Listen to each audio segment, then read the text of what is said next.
여름에는 진짜 예. 장염 걸리시는 분들 꼭 있어요. 여름철에 조금만 뭐 잘못 먹어도 장염 걸리고 또 배가 차가우면 또 장염 걸리고 아이 있는 집에서는 아이가 장염 걸리면 엄마 아빠 뭐 해서 오. 다 걸려요. 그냥 돌림으로 걸려요. 네네. 예. 네, 최근에요. 우리 6살 이하 영유아를 중심으로요. 구토를 동반한 장염이 유행을 하고 있습니다. 이때 구토 특징이 있는데요. 그냥 욱 이렇게 토하는 게 아니라 사출성으로 팍 뿜어내듯이 토하는 구토가 굉장히 특징이라고 보시면 되는데요. 이 증상이요. 노로바이러스에 감염됐을 때 나타나는 증상입니다. 장염을 일으키는 바이러스 중에 대표적인 거는요. 노로바이러스랑 아데노바이러스가 있습니다. 근데 최근에요. 질병관리청이 이제 발표한 걸 보면은 최근 2달 동안 이게 꾸준히 증가하고 있고요. 또 3주 이내에는요. 그 증가 속도가 급격하게 올라갔다고 합니다. 저도 건강 프로 많이 나와서 좀 알거든요. 노로바이러스는 겨울에 유행하는 거 아닙니까? 잘 알고 계시네요. 네. 맞습니다. 이 노로바이러스 같은 경우는 겨울에 주로 발생하는 바이러스인데요. 지금 사회적 거리두기가 좀 해제되면서 활동량이 많이 늘었잖아요. 그래서 본격적인 여름철이 되면서 조금 증가하는 추세에 있다고 알려져 있습니다. 네, 이제 조금 있으면 휴가철인데 사람들 많이 모이는 곳에 가면 더 퍼질 수도 있겠네요. 네. 네. 커질 수 있다. 네. 네, 그렇죠. 그렇기 때문에요. 우리가 이제 손 씻기 등의 개인 위생 뭐 철저히 하셔야 되겠고요. 그리고 음식물 같은 경우 또 물, 식수도요. 반드시 가열을 해서 드시는 것이 좋습니다. 그리고 장염 환자 접촉을 했다고 한다면은 반드시 또 소독을 하고 또 손 씻기 등 개인 위생에 철저히 이어질 수 있도록 노력을 하시는 게 좋겠습니다. 네, 이재용 아나운서께서요, 앞서 왜 집에 한 아이가 걸리면 엄마도 걸리고 아빠도 걸리고 가족들이 다 걸린다고 하셨잖아요. 그 이유가요, 바로 장염이 전염성을 가지고 있기 때문입니다. 아 근데 저는 장염이 전염된다는 건 몰랐어요. 그러게요. 이게 옮길 수도 있고 옮을 수도 있다는 거잖아요. 네, 맞습니다. 이제 장염의 주 원인 같은 경우에는요, 식수라든지 수영장 물에 의해서 또 옮기는 경우가 있는데요. 그리고 이제 사람과 사람의 접촉에 의해서도 옮기가 쉽습니다. 그렇기 때문에 만약에 가족 중에 장염 환자가 발생을 했다라고 한다면 반드시 하셔야 될 사항이 있는데요.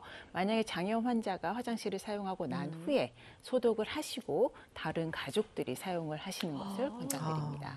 네. 치료 방법은 뭐가 있어요? 그러면 장염을 열 때. 네, 일단은 이제 장에 염증이 생긴 거라서요. 장염을 치료하실 때는 일단 초기에는요, 금식을 하셔서 그 염증 수치를 조금 낮춰주는 게 좋겠고요. 물이나 이온 음료 드시는 걸 병원에서 많이 권하는데 그 이유가 설사를 과다하게 하다 보면 탈수가 될 수 있거든요. 그래서 탈수를 예방하기 위해서 수분 섭취는 잘 해주시는 게 좋겠습니다. 또 우리가 설사가 빠지면서요, 감염의 원인이 되는 균이나 바이러스 등도 같이 빠지기 때문에요. 우리가 지사제를 먹는 거는 그렇게 좋은 방법은 아니라고 아셔야 되겠고요. 설사가 만약에 좀 먹고 난 다음에는요, 이제 식사를 시작하셔야 되는데 그럴 때는 아주 묽은 흰 죽부터 천천히 부드러운 음식으로 드시는 게 좋겠고요. 또한 장염에 좋은 차 같은 걸 드시면서 배를 좀 따뜻하게 해주시는 것도 도움이 되겠습니다. 네, 여름철 3대 질환에 대해서 알아보고 있는데요. 여름 감기와 장염이 있었고요. 마지막 문제 한번 보겠습니다. 식중독. 이게 오늘 주제이기도 하죠. 네, 그렇죠. 자, 그래서 알기 쉽게 오늘 식중독을 주제로 제가 꽁트를 준비해봤습니다. 저 엄마 그리고 장혜림 씨가 딸 역할 네. 해주시겠어요? 자, 그럼 시작할까요? 꽁트 큐! 안녕하세요. 건강에 관심 많은 윤 여사입니다. 제가 요즘에 너무 각별하게 신경을 쓰는 부분이 있어요. 김치에 또 된장국이야. 엄마, 아빠 요즘 돈 좀 못 벌어? 우리 집 반찬 왜 이래? 너무 부실해. 네, 아빠 사업에 문제가 없어. 이게 다 너희들 건강을 위해서야. 엄마, 아니 건강을 생각하면 하다못해 달걀 후라이라도 하나 올려줘야 되는 거 아니야? 이 밥상 봐. 단백질이 하나도 없잖아. 아니, 너는 뉴스도 안 보니? 응?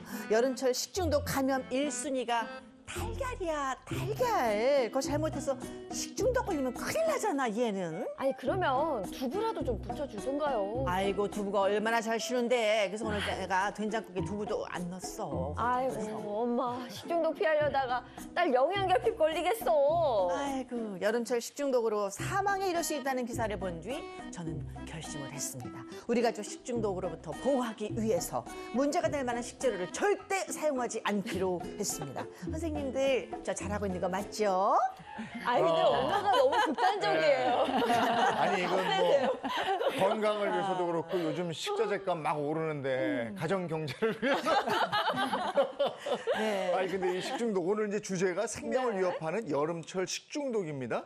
여름철 3대 질환 중에 하나인데 굉장히 신경 쓰이는 부분이죠. 근데 아까 우리가 앞서서 장염 얘기했었는데 식중독하고 장염하고 증상이 비슷한 부분이 있어서 좀 헷갈리기도 해요. 네, 장염이란요 말 그대로 우리 장, 소장, 대장에 생기는 염증을 말하거든요. 그래서 이런 염증이 발생하는 원인이 굉장히 다양합니다. 그런데 그 중에서요 음식물 안에 있는 세균이 우리 몸속에 들어와서 독소를 생성하고 염증을 일으킨다면 그것을 우리가 바로 식중독이라고 부르게 되는 거죠.